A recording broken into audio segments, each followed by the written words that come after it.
Hey everyone, I'm Todd Wayne. Thank you for tuning in for another episode of Paranomaly Podcast, home for all things paranormal supernatural.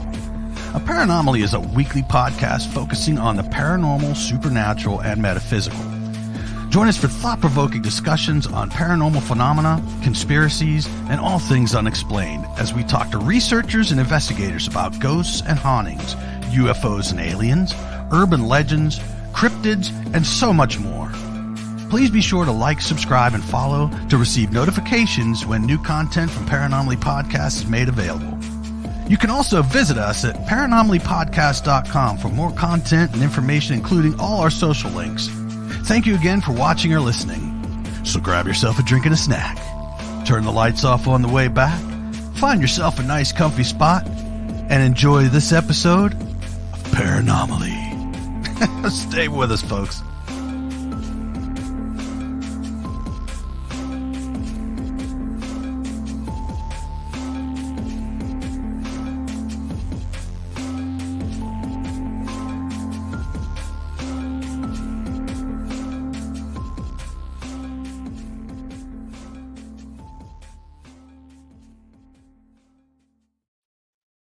Hey everyone, thanks for tuning in. We got a great show tonight.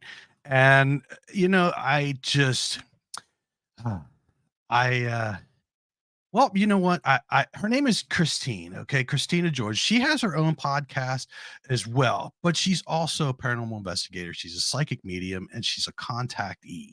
So, I've followed her show for quite some time, and I really just had questions about especially the contactee part. So I'm going to bring her on and we're going to get talking, and we'll see what happens here. Hi, Christine. How are you? I'm good. How are you? I'm fine. Thank you. So tell us a little bit about yourself. Well, I think you kind of, touched bases. Grew up with abilities. Had no idea what you were about. Ended up fast forward, all kinds of things happened. I ended up being an investigator. Once I kind of, found out that there was actually somewhere that we fit in, that there was actually, names for paranormal investigators and things like that. Got into that. I mentored children for over 10 years with psychic abilities and their parents. Um, I investigate everything paranormal. My radio shows we're talking about, I've been doing it for 15 years and it's called Paranormal Connections. And I started that radio show because of all of my experiences and not just in the paranormal. And the more that I started talking to people, interviewing people, I started to see a connection between a lot of the fields. And so I wanted to bring, everything together and just try to get answers out there because, there's so many questions out there. And the more that I investigate, the more answers I have that get answered, and the questions that I get answered. I probably have 50 more questions that now arise. It has been such an interesting journey, and I've always been interested in everybody else's experiences, not so much my own. But I started, being able to really relate. So I thought, you know, I need to be able to bring people on, give them a safe place to be able to share their stories to like minded or open minded people that weren't going to tear people apart. Because I'm sure that you see, on social media, it was bad back in the day, but now you put your story out, you put your evidence out, you even ask a question, this field will tear you apart like you just jumped into a pond of piranhas. It is crazy. So I like to be able to have a safe space for people to be able to share their experiences. They meet a lot of like-minded people. A lot of people after the shows end up friending, the guests to connect because, they understand, and that builds a community. And um, now with the change of time where paranormal is much more out there and people are much more believers, or they're finally ready to acknowledge that they've had some kind of experience, because back in the day that's definitely not something you would want to divulge because you might not have a job, uh, especially like social media right now. Yeah, you might not have a job, you might be shunned in your family, just so many different things. And then now it's, the government's opening up, about the whole UFOs and aliens, and and now we've got, more research on Bigfoot and all these different things. So I think that now is the time where people really need to come forward and share their personal stories. Yes. Yes. Now, yeah, and I can definitely relate with the paranormal because back when I started, this wasn't a thing. I had to literally go to the library and try to find books on ghosts. So there was actual research going on at the time. And people say, well, it's YouTubers and stuff. It's not really YouTubers because a lot of them are just putting out content that people want to Right. see. But yes, you are correct. There's a lot of there's a lot of egos, I think, out there. That's what's Um, causing the problem. that it's sad to say, yes, because I mean the jealousy has always been there in the field, right? It's just back in the day, say 15, 20 years ago, there weren't that many opportunities to, like be on a network or to be able to be a guest on a network show about the paranormal. Once the paranormal shows came out, it was, very, they chose the people that they wanted to have on the show. Now it's like the producers like are making mass, posts out there. Hey, anybody want to come on the show? Hey, do you got a location? You want to do this? So it's a much different times, and now you've got all these different platforms that we did not have before other than YouTube, where people can monetize their content. Yeah. And now with the technology and the phones that we have, it is so easy to stream from wherever and to make money, and just all the things that go on. So yeah, now everybody is in competition with each other, or they feel. And instead of just like, hey, let's just all get, hit this niche where we can, and make our money, do what we, because I have no problem with them, people wanting to make money, as long as it's not a bunch of BS. But see, that's the problem, is that, you know, being an experienced investigator, you can watch a lot of these YouTube. Oops, sorry. You can watch a lot of these YouTube videos, and you'll see that there's a lot of things that could be immediately debunked or could be absolutely staged. And now with the editing software that is out there, it's hard. It makes it hard to know what is good or bad. So now again, you've got all of these egos. Everybody's competing against each other. And so instead of supporting each other and just letting each other just run their course of what they can do, instead they spend all their time trying to debunk or put down or attack the everybody else. And it's just like, in watching it over the last 20 years, I'll tell you, I had faith, that at some point, it had to go up, but instead it has really just gone downhill. It just seems year over year over year over year, the teams, things that people are arguing about are more petty. uh People who have been, on teams together, started teams together, all of a sudden somebody doesn't like what somebody says, they're not on the same political sides, they have different political views, it could be anything. And then the next thing you know, they're attacking one another. And oh, that this person fakes all their evidence, and I'm like, really? You've been the owner of the group for what, 5 6 years, and you're just now coming forward to say this. It's sad. It's sad that the field is like that. That's why I pretty much stay to myself. Do have a very small group of people from Nevada and throughout California that I do investigate with, on a regular basis. And then I have, people that I go to for the show, and I'll do investigations at their locations for the show. But I really stay to myself. It's the safest way, because you just never know when that knife is going to go in your back.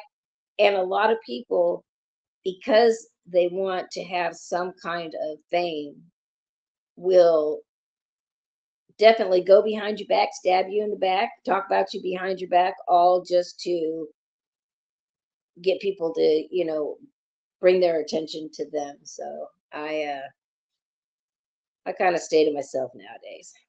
That's the best way to do it. It keeps you out of the spotlight as well, too. That's right. That's right. I agree. So, tell us when did you start to realize that you had special gifts? The first that I can remember was around 4 years old. And there was a child and a mom that were there that I would see all the time. Nobody else could see them. The mom did tell me, like, this is just between like, you can play, I would play with the little child that was there. So I was young. I mean, it was nothing scary. So it was nothing even, I brought it up a couple times, and my mom would say, "Oh, that's your imaginary friends. That's what imaginary friends are."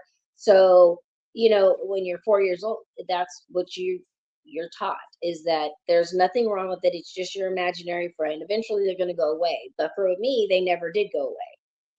And I never had any bad interaction at all until I was a teenager, and happened to make some friends with some goth kids, because I'm a very sociable person, and people really are drawn to me and like immediately love me. But when I was in school, now mind you, I'm 56, so this was a long time ago. But when I was in school, um, if I got close enough to somebody where I felt like they were my friend, I wanted to share like this information about myself, because I wanted to see if there was anybody else out there like me.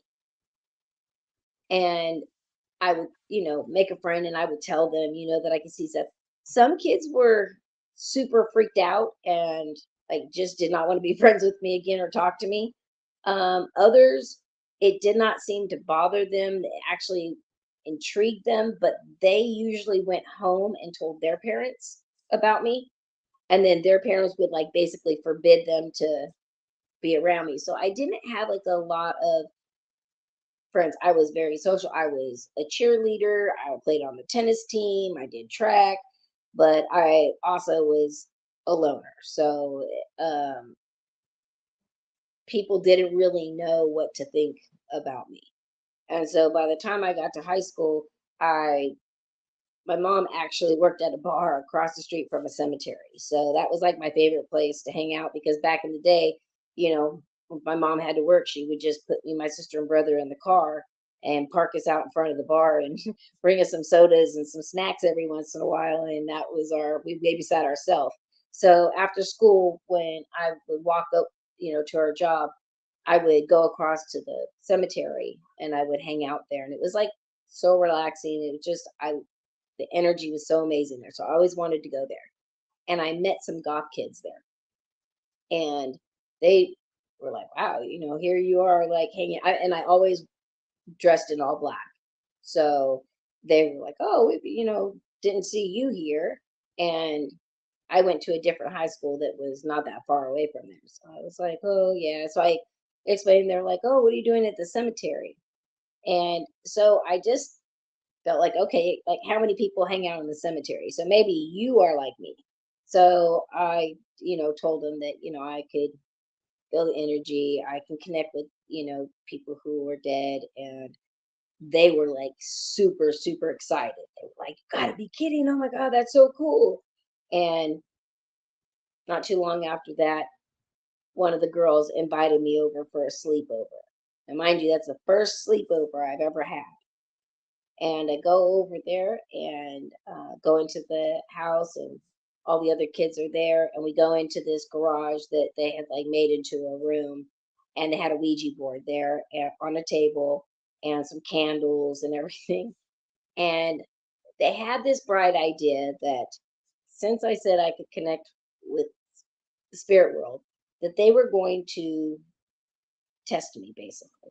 And I'll tell you, all these years later, nothing has really changed, because when I meet people and they find out I'm psychic, the first thing that they do is want to test me when I investigate. So uh, they decided that they were going to use the Ouija board. They wanted me to stand to the side of in the corner of where they were sitting at the table, and they were going to ask a question.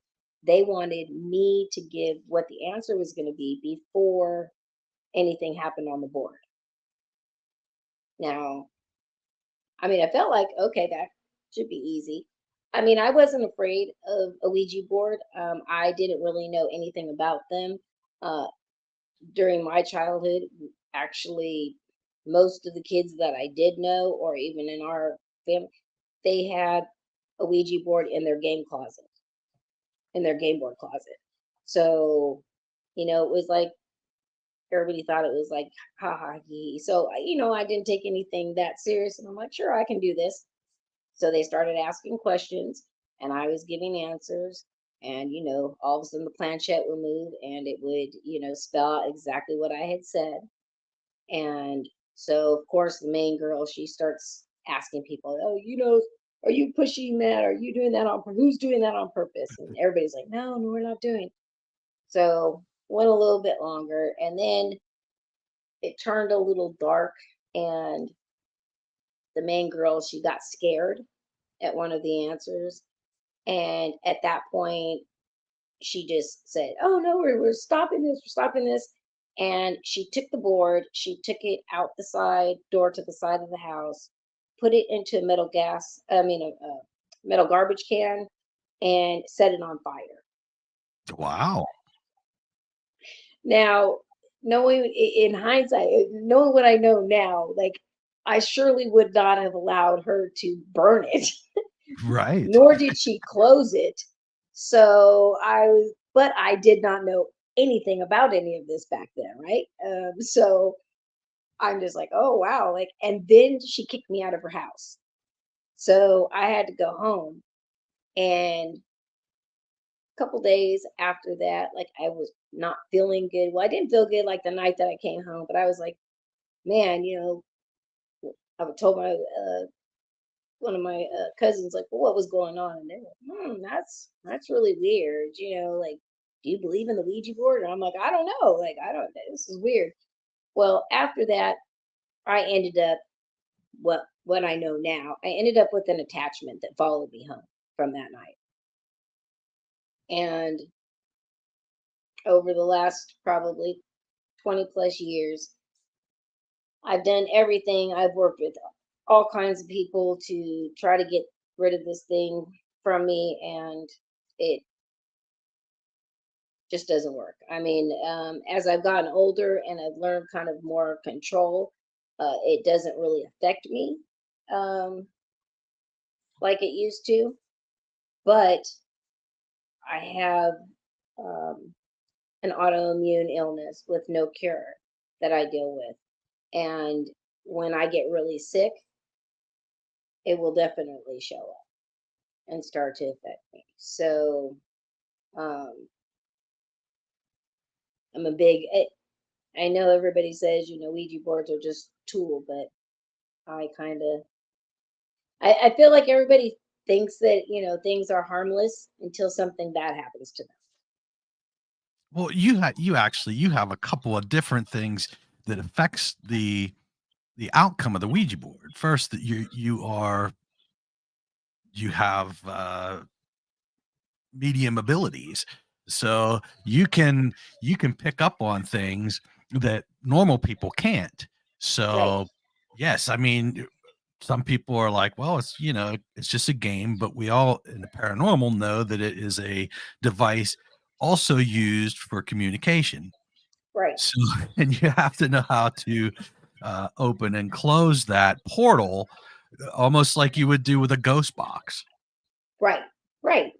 But there was no, instructions back then, like the right way to do things. So, back in the early, years for me, and I think for many people who experienced the paranormal for a very long time, it was really all just kind of you just learned as you go, and you make a whole lot of mistakes, and then when it goes bad, you're like, oh, I won't be doing that again.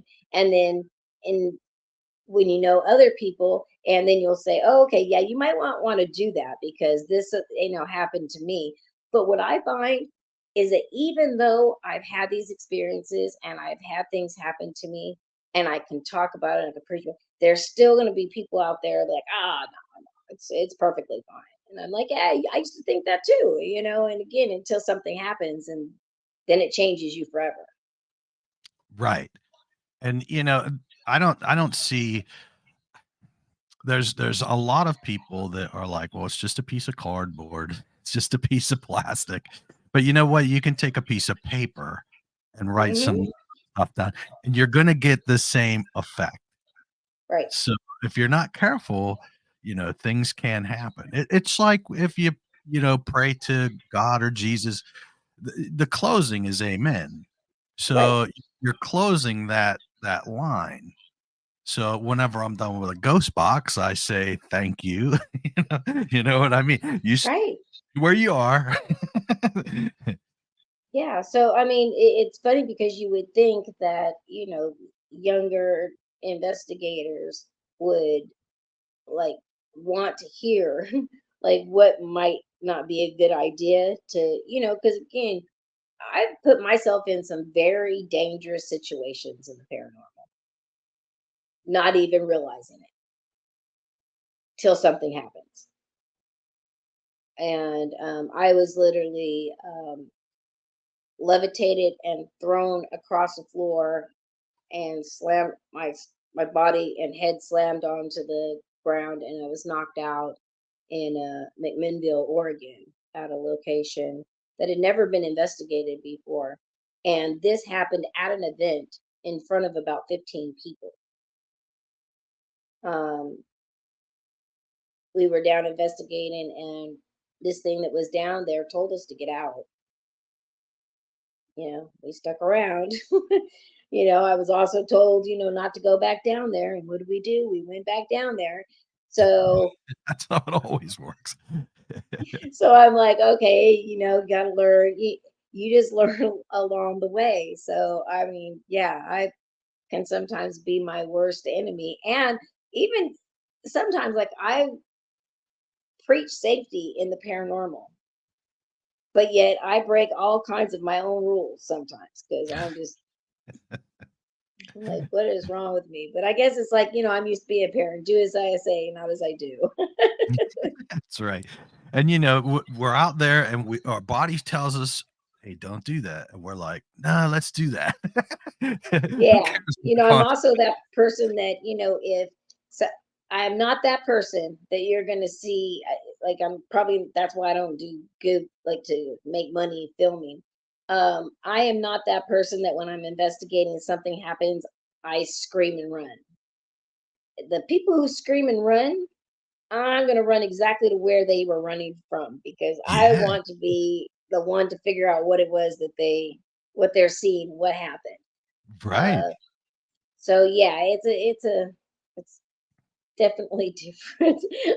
I watch some of this and I'm like, what kind of investigators are you? Like, pull yourself together. Like, this wasn't even anything scary. I know, So because if a rock would get whipped at me, I'm going directly to the source of that rock. because I want to know what Absolutely. what it was.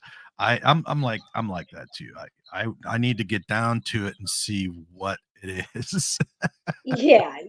And again, sometimes, that curiosity, when they say curiosity kills the cat, there's probably a reason for it. And yeah, I have definitely just went against my gut feeling on things sometimes, and it's backfired. It's like,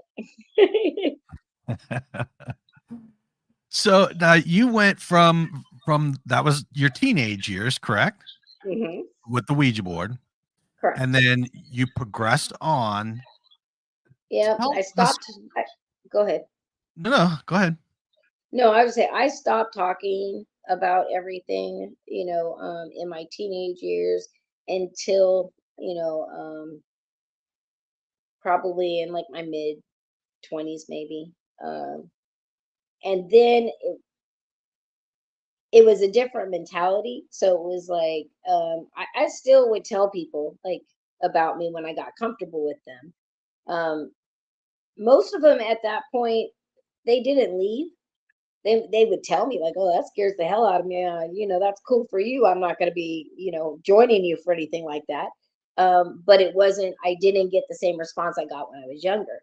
So that ended up that somebody would know somebody who knows somebody who said, "Oh, I've had some weird stuff going on in my house," and they'd say, "Oh, I know somebody who's got a friend that she could come over and maybe see what's going on. She can connect with spirits."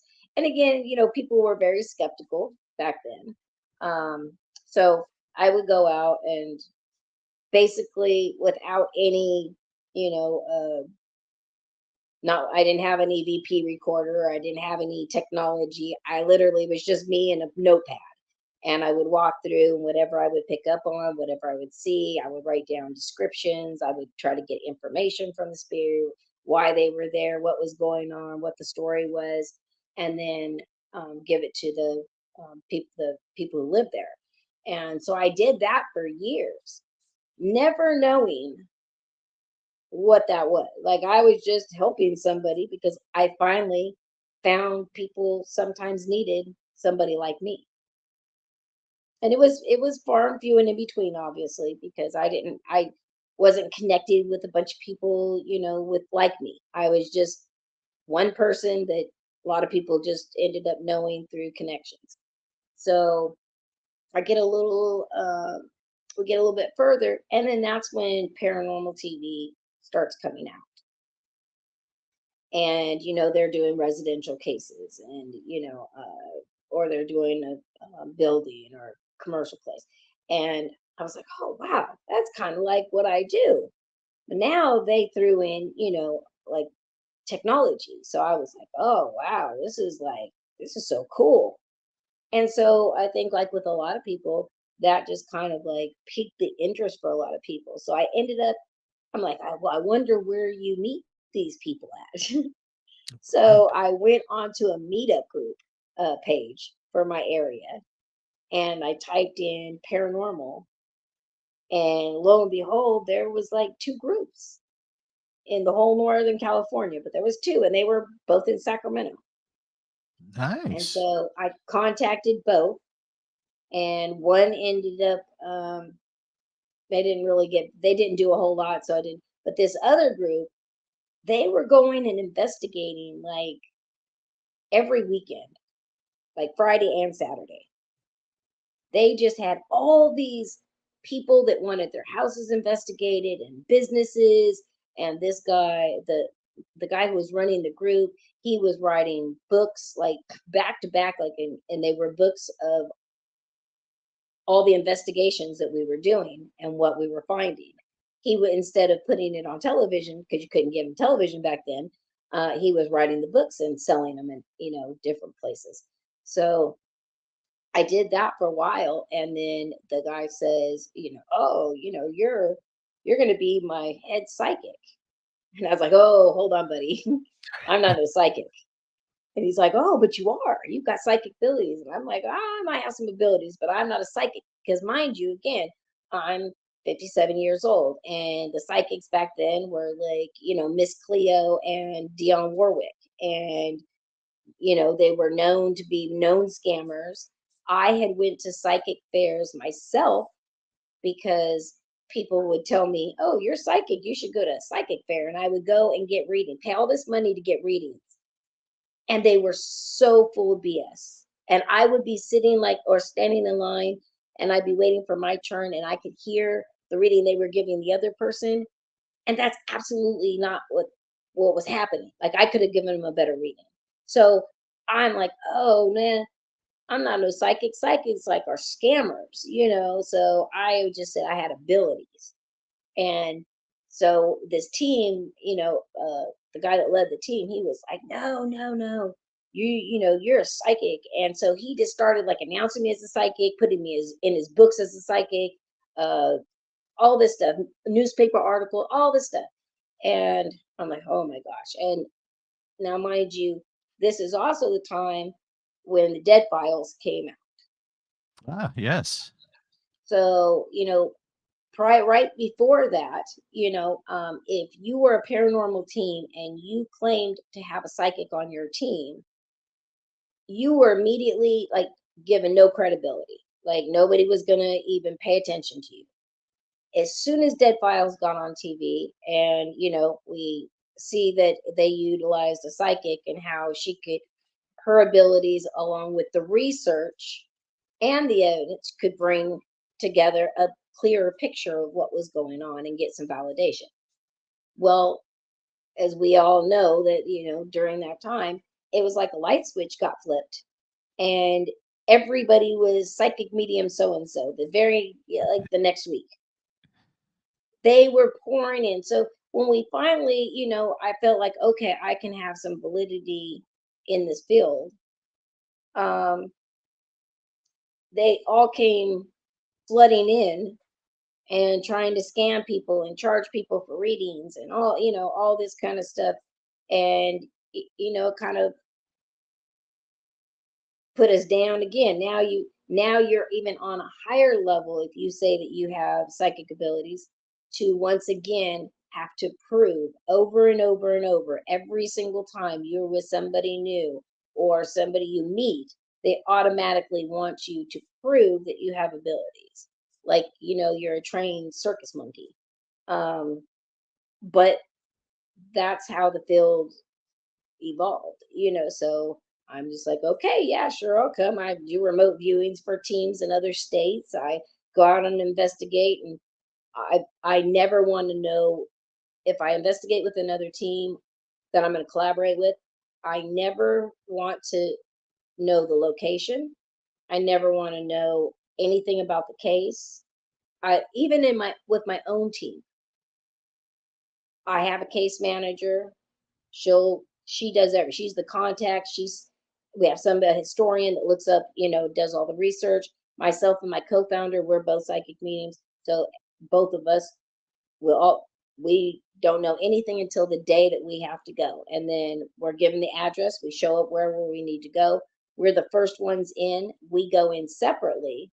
We walk around, we write down everything that we get. Her abilities are different than mine. She gets things differently than I do. So it really actually works very well together. Then we go out, we put our pads of paper down, we go back in. The rest of the team goes in, and we use all the glitz and gadgets and stuff like that. I can't use any technology. I fritz it. So, but my team loves it. I enjoy checking it out. Um, and then at the end, once we have, we collect all the evidence, we go over it, we get rid of, what isn't really clear, all these kinds of things. Then we sit down together and we go over all of the evidence to see if anything, validates other stuff. And 99% of the time it does. So it's very interesting to do that. Um, I also, just to backtrack a little bit, because I know you want to get into contactee and stuff. Um, I also, since I was very young, have always been very drawn to the stars. And I had a very traumatic life. And I spent a lot of time by myself, and I love to look at, the stars, whether it be in the front yard on my grandparents' grass, in the backyard on the chase lounge. I just like to look at it. And I moved around a lot. I went to like every elementary school, every middle school, and every high school in my town. That's how much we moved.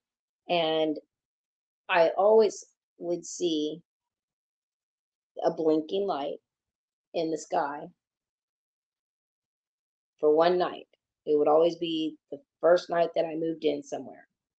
So I always felt that something, like that was like a guardian angel or, something like that, because it only showed up like that. That's the only thing I ever saw. I didn't have any, idea of anything else or any thought of anything else. It was just a very reassuring. And I was just like, okay, just that's very cool. Fast forward,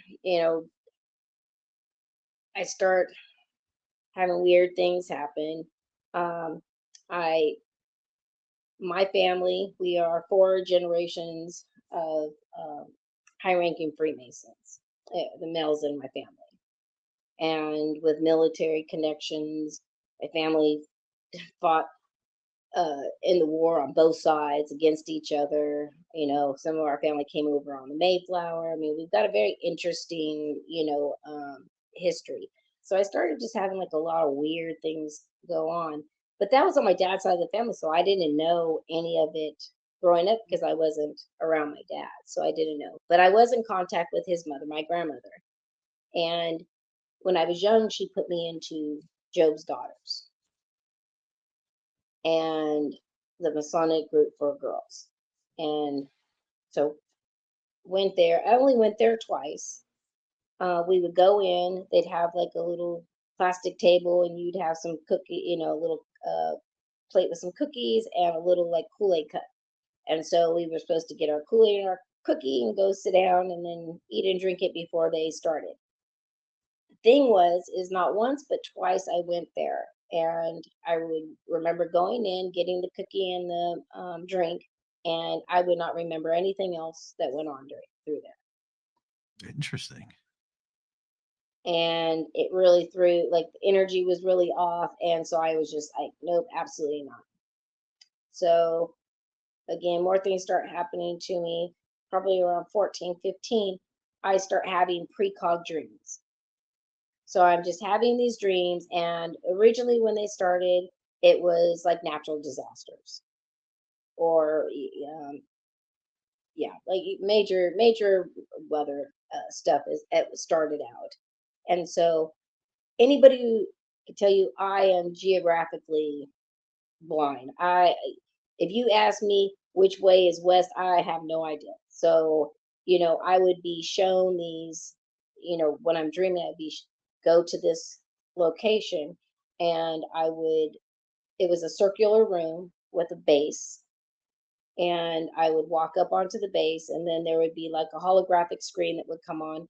It would show me like different parts of like the globe, and then it would like zoom in on it, and then I would see what was going to happen, whether it be a wildfire or earthquake or a tsunami or whatever, volcanoes, whatever it might be.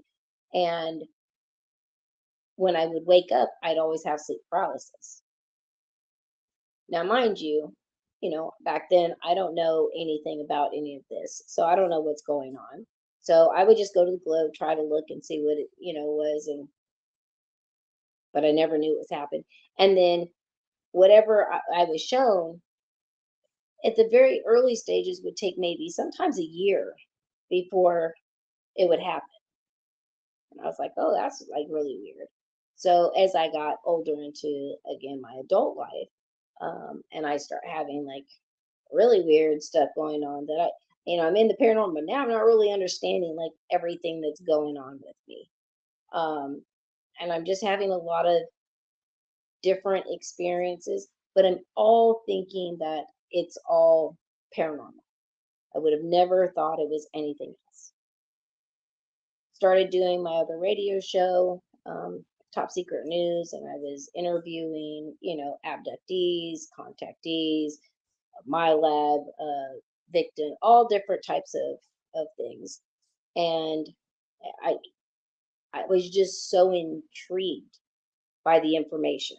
I couldn't get enough of it. Like I just was searching people out because I just felt like the information needed to get out. And now, mind you, the precog dreams, I always thought, again, that they just had something to do with my psychic abilities. Nobody had ever told me, any different. So I was like, okay, this is my psychic abilities.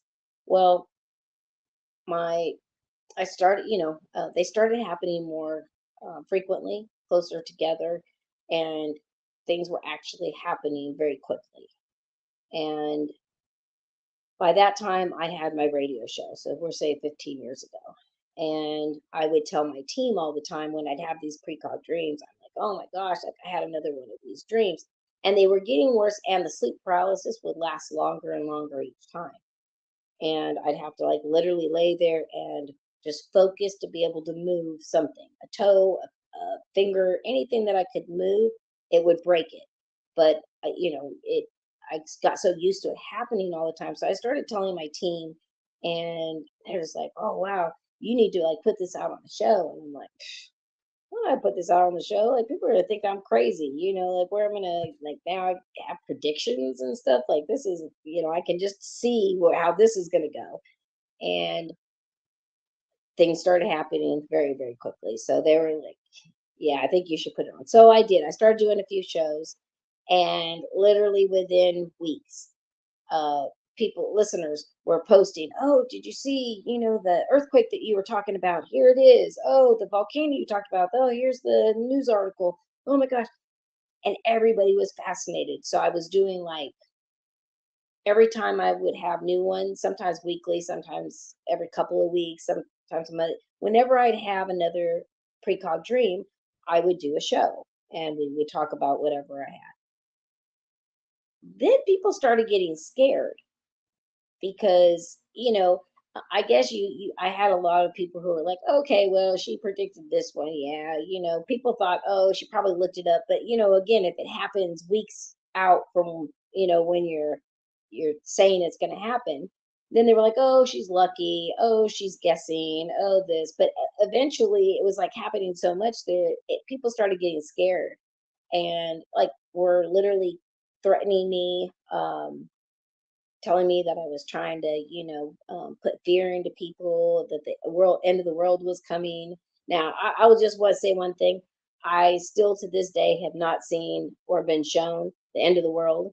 So when people say that, do I think it can get bad? Absolutely. Is the end of the world? Not that I've been shown. So I just kind of was like, well, I'm going to stop doing that.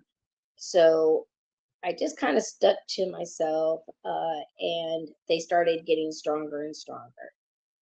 So again, as I told you before, um, every time it would happen, I'd be in a circular room. So this one particular time, I'm in this circular room, and I get there, and as always, I go up onto the little pedestal, and I stand in front. And this time, the screen comes on, and instead of showing me anything to come, it was like a fast forward movie of my whole life from childhood to that point, but everything negative, everything traumatic that ever happened to me was like being shown to me like in fast forward speed.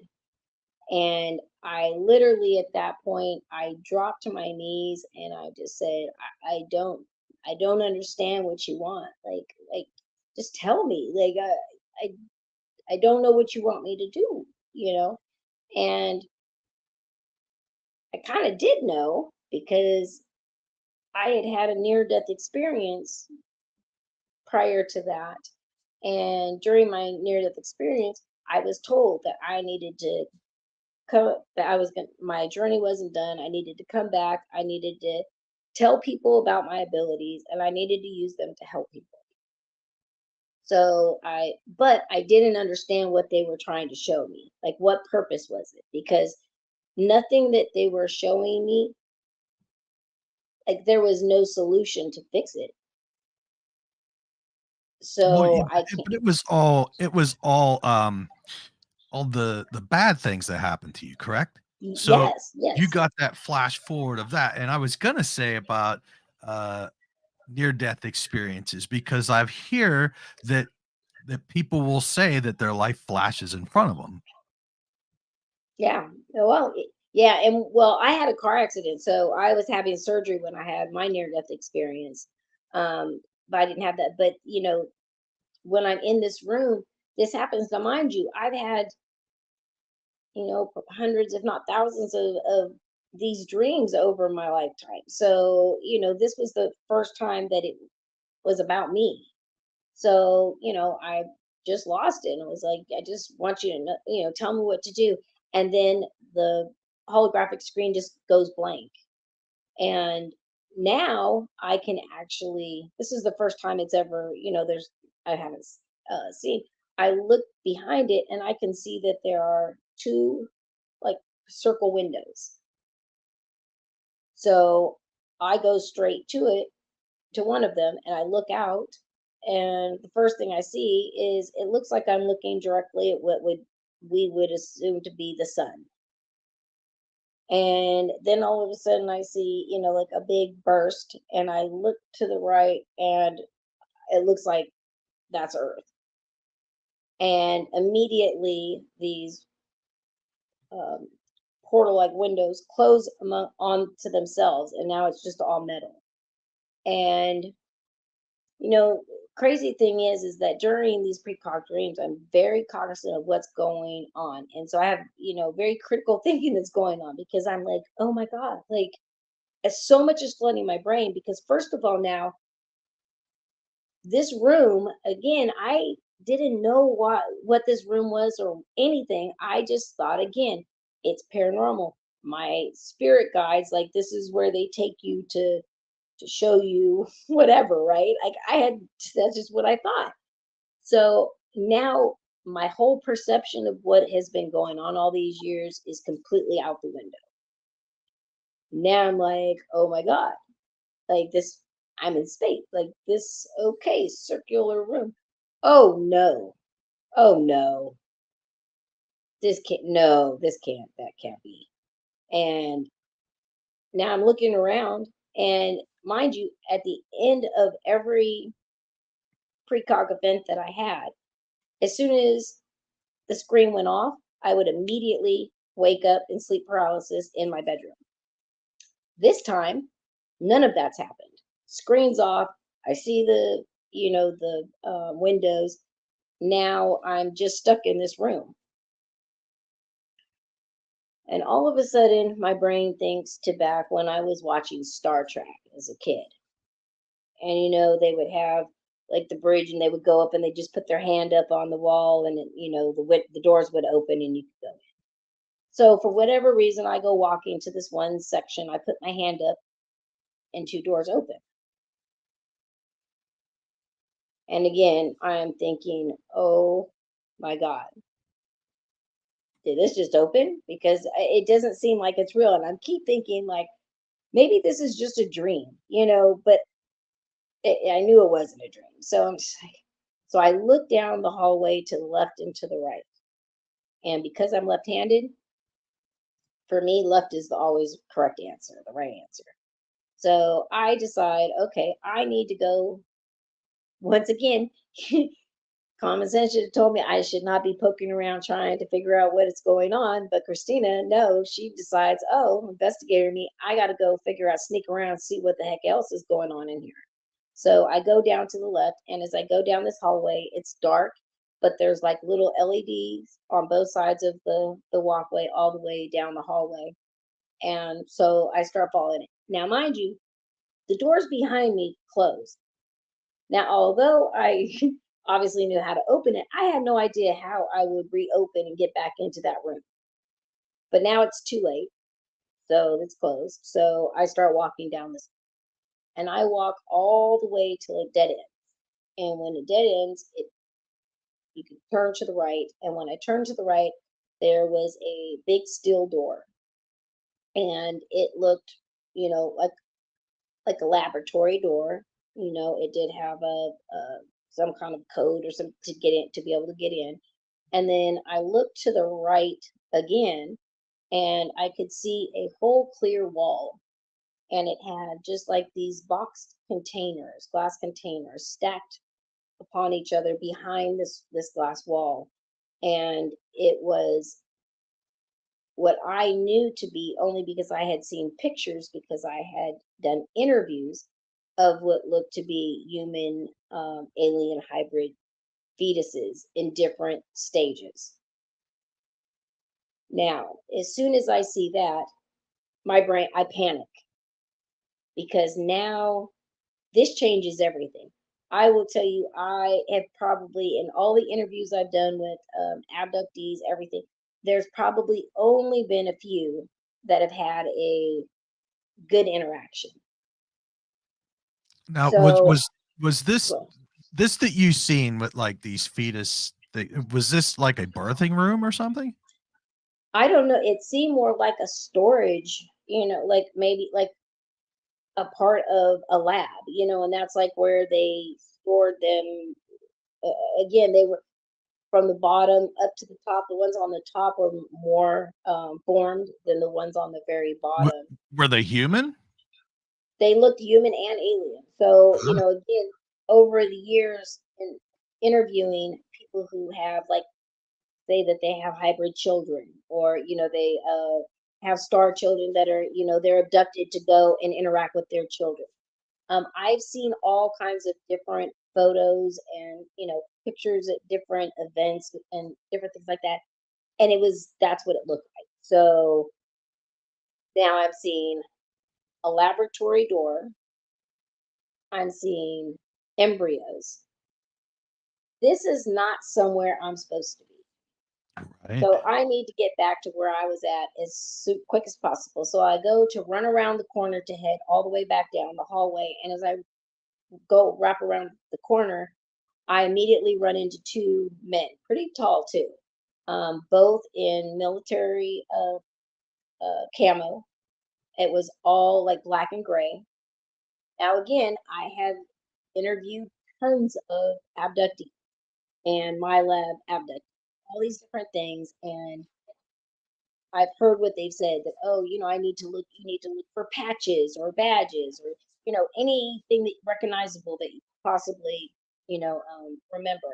And I look, and there's no names, there's no nothing. But I do notice that they have like a AR-15, or, some kind of a rifle with a strap on them.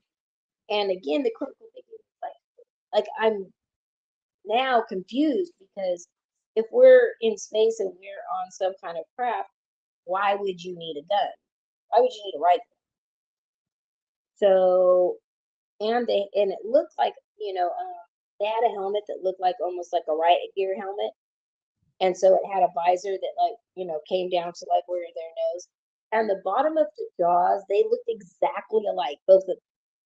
And Oh, it, like, the skin, it didn't look real. They looked like mannequins, but they were definitely, like, they had a good hold on me. Next thing I know, one of them put something to my arm. I feel a sting in my arm, and that's all I remember until I wake up. And now I'm looking up at a big gigantic light, and I look around, and I am in some kind of, looks like, operating room. um, and I'm on, like a bed. But the interesting thing is I was strapped down. Now, again, that does not match up with most abductees. Most abductees say, I just couldn't move. Like, they talked to me telepathically. They kind of paralyzed me. I couldn't move. I couldn't do anything. I wasn't aware of, like, being strapped down. I see then two little, what every day, what people would think of as little grays. They were probably 3 or 4 feet tall with big head, big eyes. Um, Came right up to me on both sides of me, and basically telepathically were telling me it was okay. It was okay. I'm going to be okay. Calm down. And I can still I'm screaming, no, I'm not okay. I'm not okay. Like, what's going on? And these four, I think it was like four, I'm pretty sure it was five, but 4 or 5 guys come in with long lab coats, and they have the surgical mask on and a surgical cap, like doctors, and clipboard. They were in a circle. They were talking. One of them walks out. A few minutes later, they come back into this room, and is rolling a sterile cart, surgical sterile cart with um, a cover over the top of it. Now, I used to be a nurse, so normally when you come in with a sterile set like that, it's not going to be something that's going to be pleasant.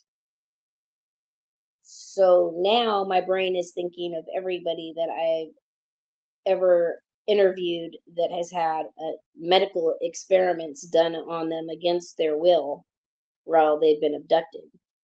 So I panic, but I can't move. I can't do anything. And then I still got these two little grays trying to tell me to, calm down, it's going to be okay. And next thing I know, they bring the cart around to my right side, and I can't move my head back, and I'm looking as far to the right as I can, and I see they take the cover off the top, and then they all I could see was I could feel and hear them, and then they went. I could hear something right by my ear, and then a few seconds later, I felt literally something crawling in, like if a spider or something was crawling into your ear, and I literally could feel like it go all the way in, like if it was going into my brain.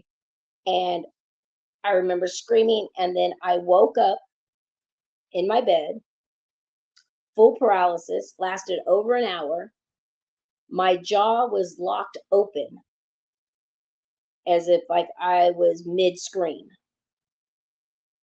And there was nothing I could do to break any of it. And I was so scared because I had my daughter and my young grandson there staying with me. And my grandson would always, when he wakes up, he would in the morning would come and get me. And all I could think of is that, him or my daughter are going to come in seeing me like this, and they're not going to understand. So it took me about an hour. And after that, I literally was not myself. I could not stop crying. I got into my car. I literally drove up into the mountains and almost took my car over an embankment. I And have to ask this question. When sure, they were talking to you, did it? And it was. I'm sure. I think that you said that it was like telepathically. yes. Mhm. Uh, explain it. How did they sound? I'd imagine they would have to sound like us for you to understand it. Oh yeah, I mean, it was a human language that I was hearing. And it almost kind of had like, it was like a high pitch, but kind of a almost echoey type or electronic type of a voice that I was hearing. And now, when you woke up, did you have any time difference? Did you notice anything different with the time? Like, No, I mean, yeah. Because I yeah, was gonna say, I hear people saying about, they lose time. I've heard abductees saying this, and it was very interesting I had to ask. no, I've had missing time in other incidences, later on, but I don't know about missing time during then, because like I said, I would just normally go to sleep like normal, and when I went to sleep it was night, and when I woke up it was in the morning. What about So, any kind of pain? Did you experience any pain? Because, I mean, you have me on edge right now. I'm like, okay, so waiting for this, surgery thing. I had a really bad migraine just on that right side. I mean, for like just months, weeks. It started out really light, and then it would get really bad, and then I would get like a really high pitched noise in my right ear that I was constantly hearing. And, again, experiencing everything I did, it wasn't something that like you're going to be able to go to the doctor and tell him, right? Right. How do you explain, the what your symptom are, and what happened? So it, that was difficult. So again, I almost plunged my car off of the thing right before that happened. For whatever reason, whatever this like trance had me, I literally started praying. And moments before I would have went off the embankment, I slammed my foot on the brake and slid in the gravel, literally right, probably, maybe 12 inches from the guardrail. And I was just like, oh my God, like, this is not me. Like, what in the world is going on? I was such a mess that I didn't know what to do. So I actually called one of my teammates, because on my paranormal team, we have actually a paranormal side and we also have a UFO side. So there, I've got more people who focus on that. So I called one of the team leaders, and I told him what happened, and he said, "Oh, you need to go see Lori." Now, Lori happened to be one of my teammates at the time, and she was or still is, a hypnotherapist who focused on abductees and contactees. And she had a method, of course, I watched like all of the UFO movies and, things like that when I was growing up. So I like uh close encounters of, like, third, fourth, fifth kind. When you saw regression, you saw whatever they were seeing, it was like it took them through that trauma all over again. And after what I had just gone through, like, it seriously affected me. So I'm like, I can't even do that. And he's like, no, you need to like do the regression so you know what's going on. And, at that point I thought, "Mm, maybe not. Maybe this stuff is hidden from you for a reason, and you're not supposed to know."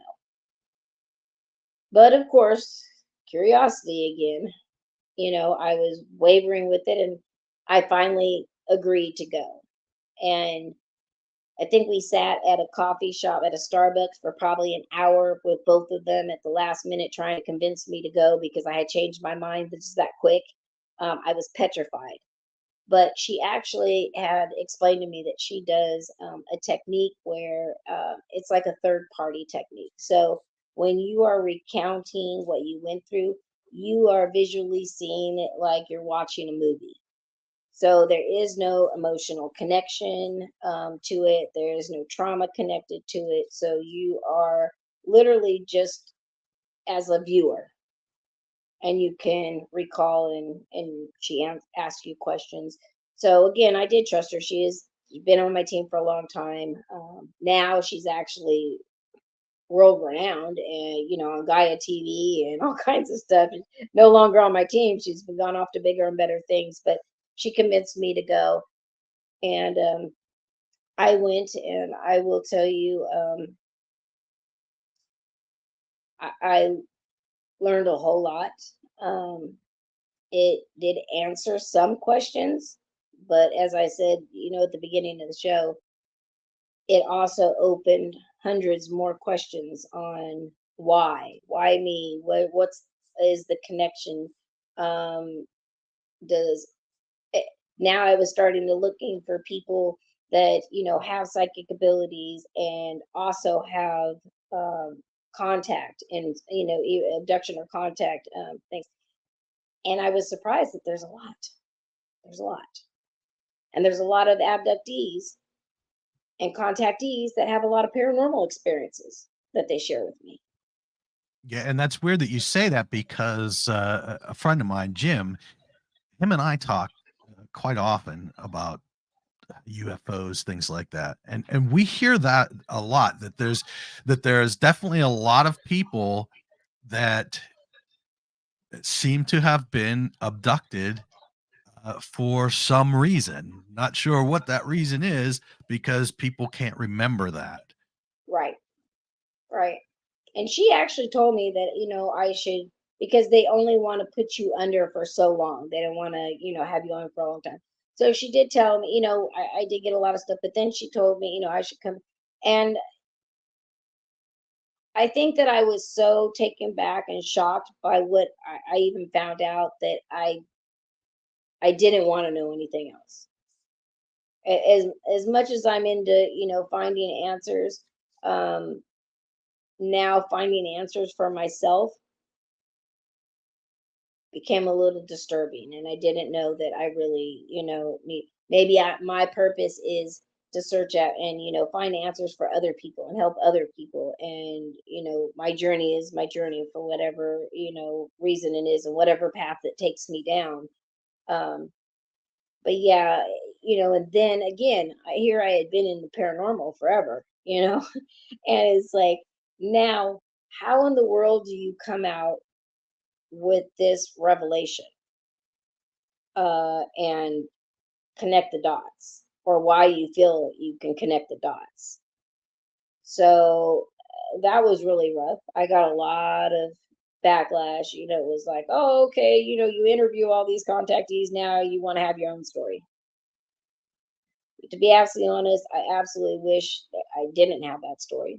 Um, I and I was don't just have going to any say answers. that's a story you don't want. That's right. Yeah, I mean, yeah.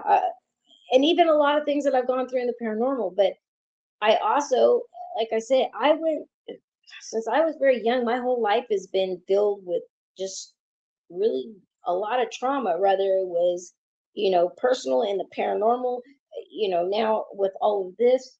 Um, so I don't really even, like, I just don't feel like I would change anything. Like, I feel like I'm supposed to go through this. Now, Christine, how long ago did that happen? That was about 10 years ago, because that's when I started. Originally, it was aliens, UFOs, and beyond, because I needed to talk about my experience, and I couldn't do it on. I didn't feel like I could do it on Paranormal Connections, so I started that show, and that show just took off. I was shocked how much that took off, and I actually then I changed, the topic to top secret news, because we were also getting into a lot of conspiracy and, looking at different things, and that's what it's been, probably the last 6 years. So now, do you still have that show? So, I did up till recently. At the end of the year, because of my health, you probably know, but I have spent a lot of time, in and out of the hospital. Oh, And sorry to hear 2 years ago, I actually caught COVID and almost died from it. I actually had, some, blood clots in my brain. Um, I was in the ICU for 3 weeks, and because I already had an underlying, illness, autoimmune, it was really bad. So, like, for me, I've had things just happen, one thing after another for me, and so my health went downhill really bad, and my kidneys were having issues. I've been in and out of the hospital probably for the last year, and I was doing both shows, and I do both shows all by myself. So all the promoting, booking guests, scheduling, confirming, you know how it is. It's a lot Oh, of yeah. work, one show, but I was doing two shows. So, um, at the end of the year, I just decided that I was going. I think that, the fields are finally ready. That there's tons of podcasts out there that talk about, including yours, all of the different genres and, of the unknown. And I feel like it will be more accepted now than it was back then, because it absolutely wasn't accepted. You Right. talk about paranormal. If you want to talk, about UFO and stuff like that, keep that separate. So, um, I just announced last night that, I have now merged both shows. And so Paranormal Connections will be covering all different topics. Good, good. And now I have this question too. And you had just mentioned about you had blood clots and stuff in your brain. Do you still get any of these frequencies? Do you hear any of that still? Yes. So do you think that it's like part of a tracking thing? They're keeping tabs on you now and again. Maybe that little screech might be a signal that's being sent out. Uh, you know, I absolutely don't know, but my assumption is that that possibly could be, just based on everything that I experienced. I also found out during that regression that I had actually been taken and experimented on basically my whole life, but I Oh, had absolutely no recollection. So it was more of like a my lab, situation more so than just a regular abduction. Um, which really too takes it to another level of scary, because I also met people who, were part of my lab and then were ended up being targeted individuals. And I was able to see, like, very legit evidence of this happening. So again, it took to a whole nother level. I was doing top secret news, and back then it was aliens, UFOs, and beyond, and it took off so much that I actually had a listener who was a contractor for the military, and they did like the cyber watch groups, like if you like for a lot of back then, a lot of like podcasts, if you were talking about conspiracies or you were putting information out that they didn't want out, you would get put on this watch list.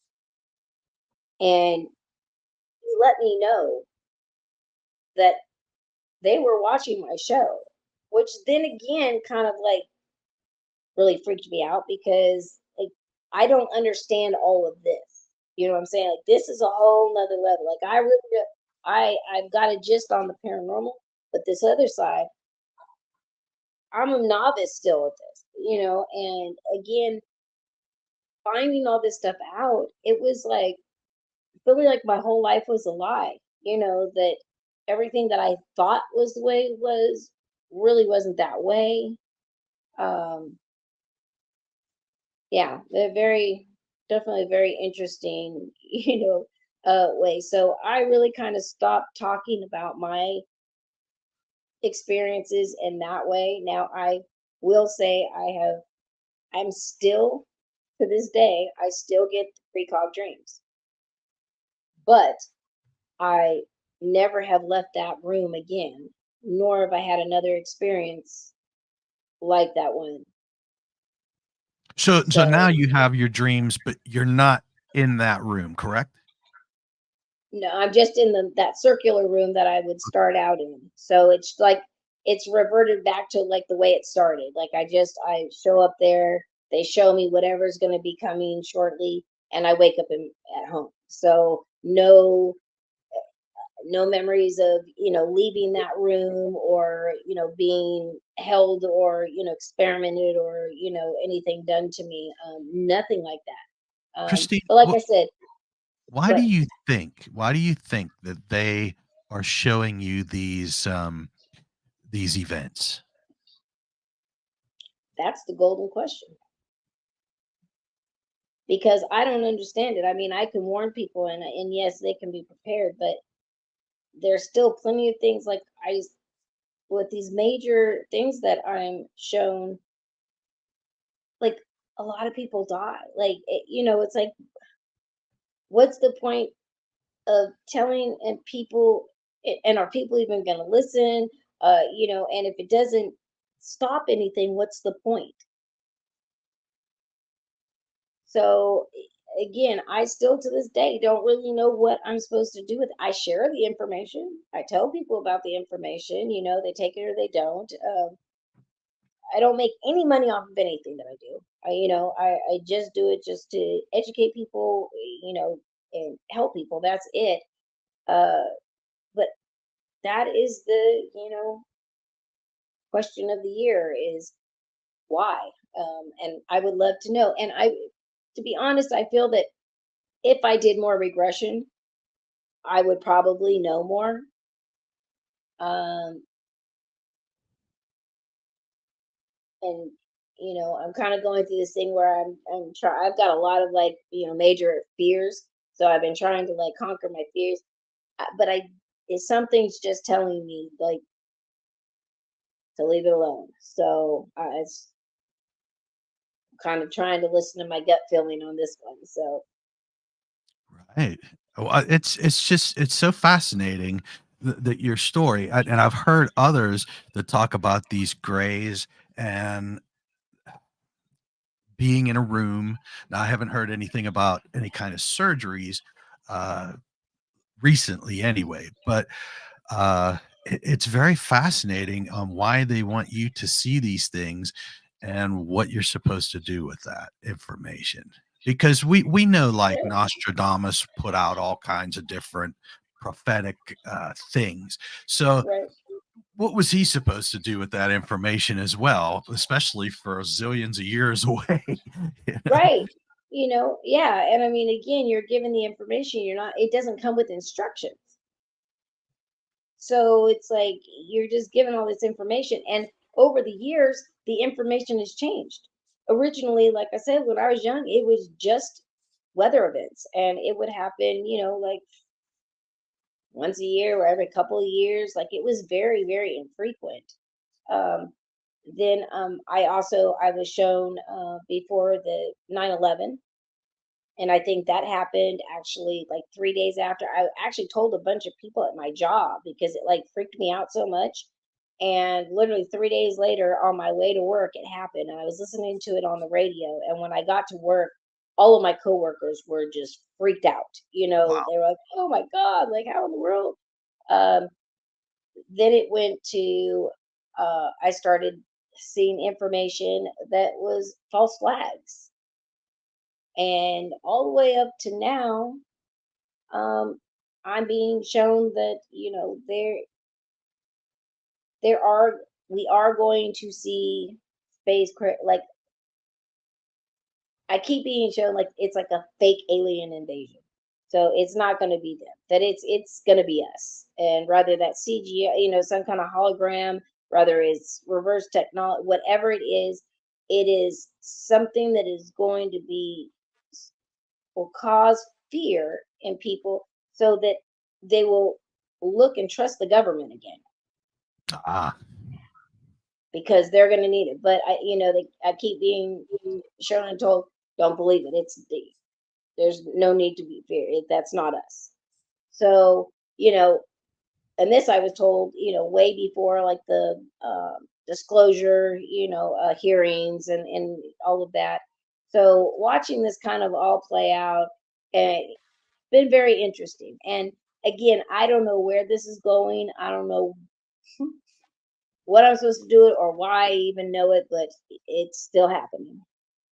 and you keep a journal of all these different Yes. things that you yeah, that's what I kind of figured, because Yes. eventually someday you're going to have some kind of light bulb moment, and it's probably going to be by then too late. You could be on your way out, and you will get this thing and say, "Oh my God, that's what it was this whole time, and I didn't even know it." Maybe. Well, it'll be well documented for anybody who wants to investigate after I'm gone. What's try to figure solve this, the issue because I really like I said I have no idea why. I don't know why the information changes. Again, what does weather, false flags, fake invade? What does that all have to do with me? And Well, why would I be chosen for this information? right, and I've heard of others saying that they get this pretty much the same thing, which is really crazy that I'm talking to you about this, and I'm thinking of the people that I've talked to before and what they have experienced as well, and I'm kind of mind blown right now. It's two of us. Yeah, so it's really crazy, and you think of paranormal the cryptids, UFOs, aliens, could it all be connected? I really think that it's a lot more connected than we believe. Right. I've always questioned. Now, again, I've also Bigfoot. It's been something that is always I've been drawn to. Again, a lot of these very specific fields, I'm very just drawn to for no reason. So, and then I decided, okay, I'm gonna start going, Bigfoot hunting. Me and my cousins, we would go up to Lake Shasta and we would go up and go camping. And sure as hell, we would hear things at night, like everything that you would see now, like on TV about Bigfoot, or people say, oh yeah, we were experiencing all that stuff, and we would find, like uh branches that were like, you could tell were completely, created, not, just falling off the tree. All these things we'd hear knocking on the trees. We would hear and see the tops of trees, you know, swaying, and it'd only be like one or two, and you could tell, and you would hear these god awful screams and noises and smells and all these different things. And twice when I went, and I went a lot, we went camping a lot up there, but twice, two separate times, I now I'm gonna say I'm like 95% sure that it was a big.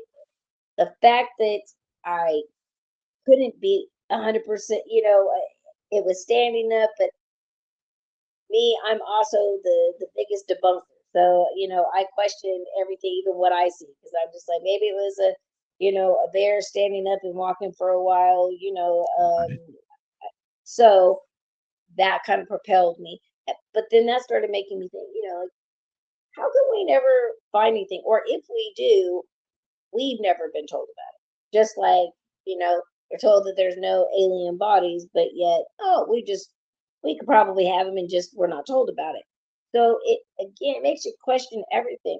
I also think, I've always thought that Bigfoot was possibly, interdimensional, and that, when they needed to escape quickly, they could just go through a portal because again, we don't find anything behind. They're there and then all of a sudden they're gone. Yes. And I was just going to say about interdimensional because if with all the sightings that people claim to see Bigfoot or this kind of maybe a reptilian figure or Right, uh, and UFOs, you would think that the millions and millions of people that are claiming these, why aren't more and more people like myself? Why am I not seeing Bigfoot? You know what I mean? So, right. yes, like you said, they're they could just be wanting to show themselves to certain people for whatever reason. Uh, Hmm. it's very unexplained.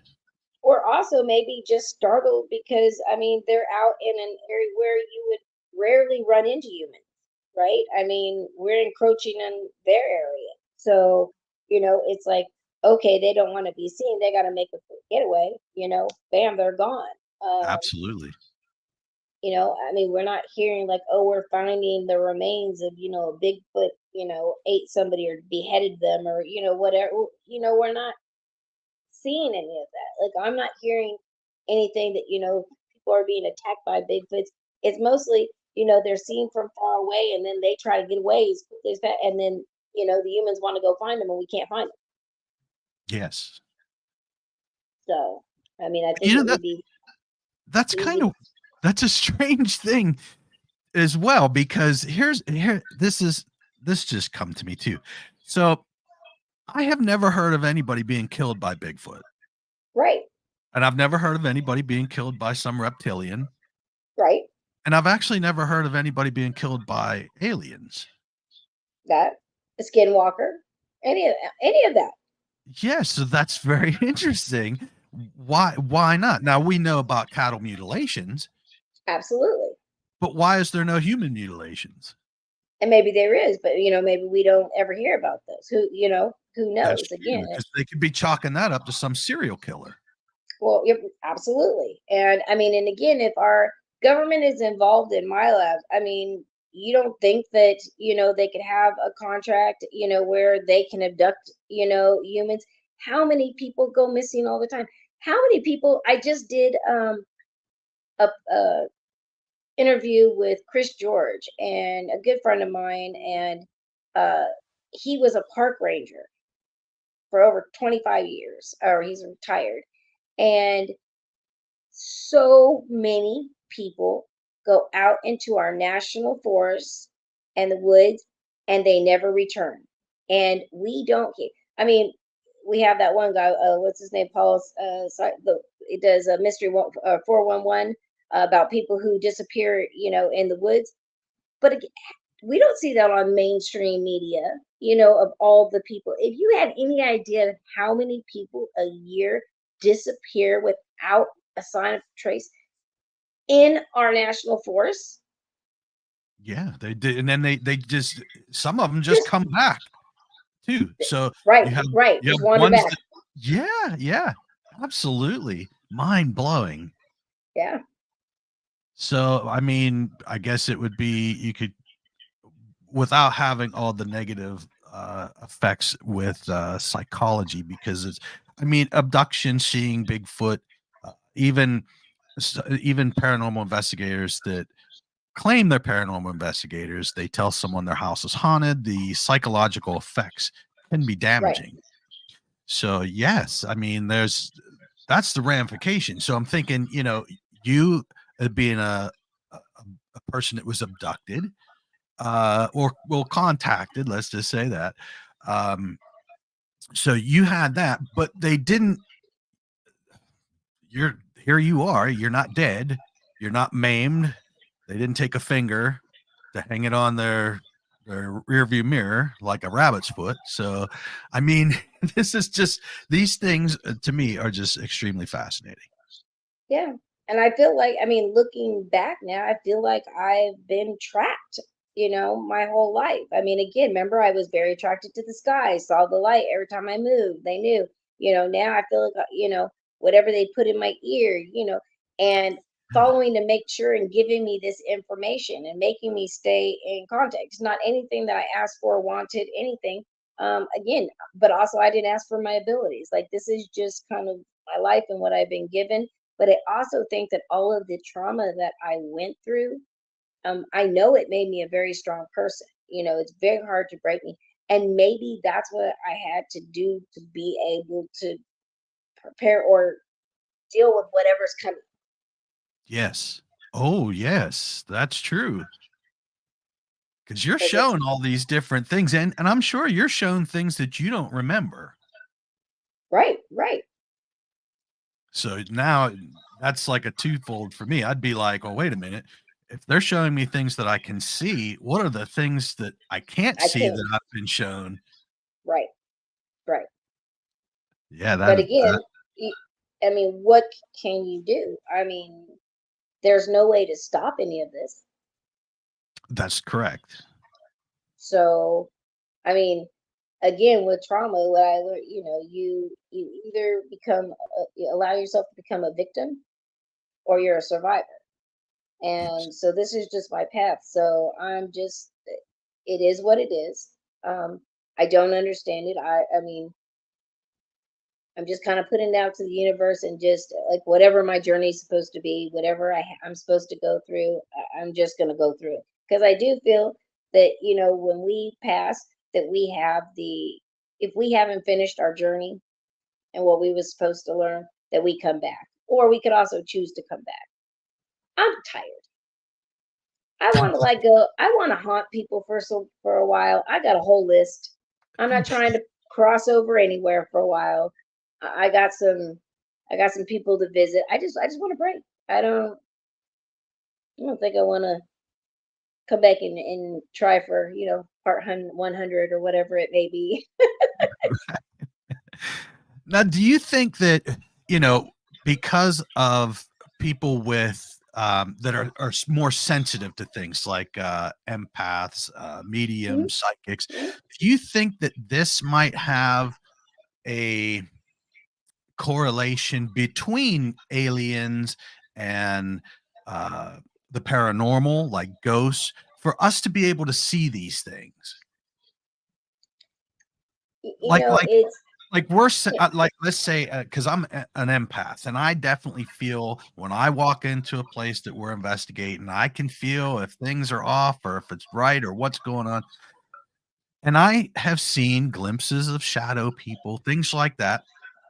But do you think that because we have this kind of ability, do you think that enhances maybe alien beings saying, "Hey, these people have this going on, and we wanna know more about it. Why why can they see these things? Why can they feel probably us? We're trying to get" you know what I'm talking about? Do you No, yeah, I do. I mean, I can't say I can't say one way or not for sure. Um, but again, the more research that I've done, talking to people, there are a lot of people who have experiences that, do have some abilities. So, maybe does it make us a little bit more in tune or easier to connect with? right, Yeah. I again thought I was very unique with my precog dreams until I started talking about them. And now I have connected with all kinds of people who, as well, get precog dreams, went through the same thing. They don't really like to share it because they don't want to be criticized online. But when I'm talking, they're saying, oh my gosh, like we're getting the same information. We're getting some of the same information. So I now know it's not just me. It's not like I'm the chosen one. Like I think that there's a collective of people here that we're being utilized for whatever reason. Um, and that's just, that obviously is just my opinion, based on what I've experienced and kind of me just trying to connect the dots. I don't know that I'll ever have an answer for any of these great questions because all of these questions you're asking are the same things I've asked myself over the years. sure. Um, and again, sometimes you think you're right on, and then that opens the door to so many other questions. Like it's never ending. Yeah, because I mean, you literally would spiral down rabbit hole That after rabbit hole, rabbit hole. yeah, Yes, yeah, because of these things that we don't know. It's like when people are like, "Well, ghosts are real," and someone will say, "Well, prove it." And well, you have to go down the rabbit hole. My personal opinion on the paranormal, especially ghosts, is we would never know unless we could all of us die at the same time, be shown what happens when we die, and then come back. That's right, it. Other than that, right, it's basically a belief system. that's So right. if you truthfully believe it and you are someone that questions things, then you're going to find better answers than those that just say, "Oh yeah, that's a ghost." Because we Well, want to know. right. We have so many people that, they have been taught their whole life that none of this exists, right? Yes. So, you know, I absolutely, to be absolutely honest, I love people who are skeptics. Yes. And I never fault them for not believing or lashing out because they don't, they think you're a skeptic. Because the one thing I know for certain is that what will make you a believer is a personal experience. And that Yes. personal experience will change you forever. But then in the second hand, it's like a double-edged sword. A personal experience isn't proof. Right. So it's an experience. But it now changes your whole thought process and now opens your mind to like, oh wow, like what else did I was I told that does, it just opens so many other doors. Because now Yes. it's like, okay, now you can believe in the paranormal. Okay, well, now we got all this stuff going with Bigfoot. Oh, well, now, maybe that's true. Okay, well, there's, the aliens and the UFOs, and that's not supposed to be true. But then the government comes out and says, with the whistleblowers, oh, it is true, and then, you're like, oh, all these people that were talking about all these conspiracies and everything like that. Well, now we have facts that they weren't conspiracies. That's right. So Correct. it is, it is a rabbit hole like no other. And if you get too focused, and I'm just one of those people that I have to have answers. So I feel like it would literally drive me crazy. Yes. So Yeah. I just have to just accept it is what it is, and I don't feel like any me knowing anything additionally is going to change anything. Correct. I'm just gonna ride this one out and just keep going, and hopefully hope for the best. Right. And with UFOs especially, I'm not afraid of anything. I could tackle Bigfoot probably if I seen Bigfoot and my life was threatened. But I am a little nervous about grays and and those beings. I just don't know. If I run into a reptilian out in the middle of the woods someplace, I'm just gonna have a heart attack. I'm sure. Yeah, yeah. And I think for so many people, because I have, met people and interviewed people who they consider themselves contactees, not abductees, because they go of their own free will. They go to visit their children. They are, taken and taken to these locations, but they go willingly go. And they're given information to bring back. There are all kinds of interesting information. And they're not, nothing bad happens. They sometimes do have medical procedures done on them, but they agree to it, like taking their eggs, things like that, for to make other hybrid children. And because they're in agreement, because they've been, whatever they've been told, they feel like that's what needs to be done to help the human race, or to help the race, or whatever.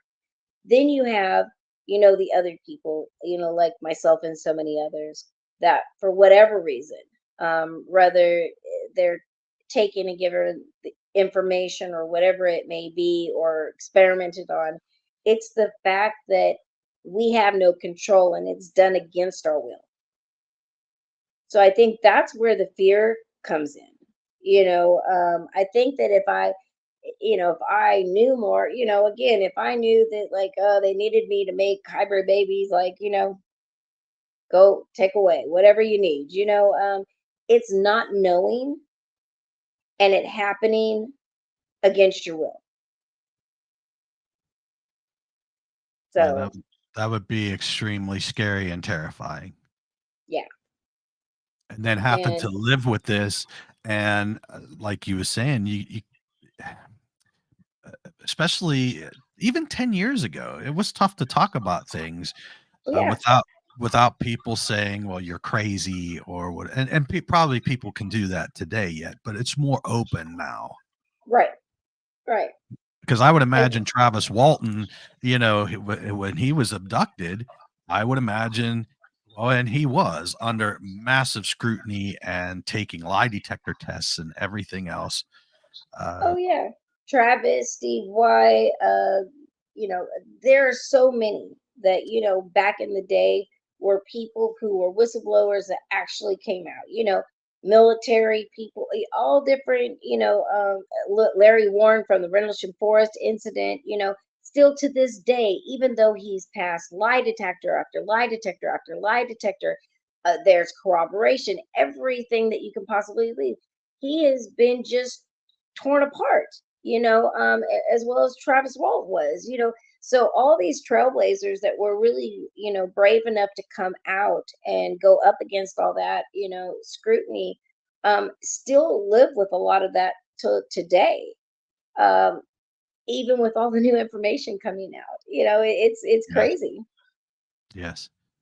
And I'll tell you, I could absolutely talk to you forever on all these different subjects, but it is getting a little bit past the time, and Okay, I just want to thank you so much for of coming on the course. show and telling us your story. Well, I appreciate you for asking me to come on. Because it's very important. I know a lot of podcast hosts, um, they harbor their own inner demons and things, and they don't talk about them. They let others talk to them. So it's very good to be able to talk to you about this experience, and you know I hope that someday you get to find out what is going on, And I know that we all start someplace in our journey. Like I started when I was a kid, I had things that I couldn't explain happen. And still, you know, 40 years later, here I am still looking for answers that I'm sure I'll never have. Right. Well, hopefully, if I can get some answers, with once I'm not around physically anymore, somebody in the paranormal will connect with me, other than Steve Huff. If anybody ever says that he connected with me, unless I tell him to f off, you'll know it was not me. But yes, I'll come back and try to get some answers if I can. Uh, I have to say this because this you brought up quite some time in the beginning of our story here.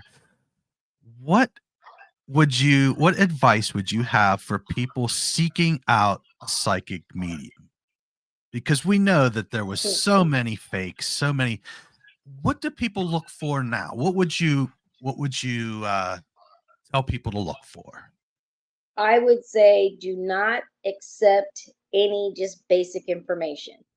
If people they start out with, oh, I see an older woman, like maybe a mother, grandmother, red flag, red flag.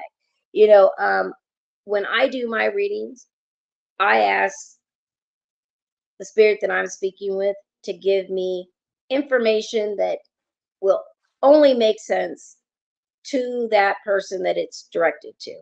So that way, when you give the information, it's not, basic something that you could find on the internet. Also, if they ask you for questions or information prior to your reading, do not do it. Do not do it. They should be able to, if true say, should be able to connect and just give whoever comes forward. Because again, it's not like, you know, people say, "Oh, I want to connect with, Uncle Johnny." It's not like telephone where you just go in and say, "Okay, I'm going to dial in," and this person has to come. They have to want to come forward, and not always do they want to. Not always are they ready to. So, you when you're doing a reading, yes, you'll tell them, yes, you hope for whoever you really want to connect with, but I can't guarantee who's going to come through. And always make sure that information you're getting is something that you know um, is not something that could be easily researched on the internet. And they should not be asking you a bunch of questions during your reading. Awesome advice. I mean, I have no idea. I have not had a psychic reading in a long, long time, but I know that I would be looking for specific things to come through. Yeah. Now, tell everybody where we can find you. Where can we find you if we want to have a reading? You can find me all over social media. You can find me under Paranormal Connections or Paranormal Investigator 916. You can also email me at paranormalinvestigator916@gmail.com. And you can find the show Paranormal Connections every Sunday, 5 p.m. Pacific Standard Time, 7 p.m. Central Standard Time, and 8 p.m. Eastern Standard Time. That's right. And it's a great show, folks. Go check it out for sure. Yep. All Thank right, you. Christina, thank you so much for being a part of the show. I hope you have a wonderful evening. You too. Thank you All so right, much. bye now. Good night. All right, everybody. You know what? That was a great show. I love talking to her. I could talk to her for hours and hours and hours. I hope you enjoyed this show, and we hope to see you back the next time. So, thank you very much for tuning in. Thanks, everybody. Have a good night.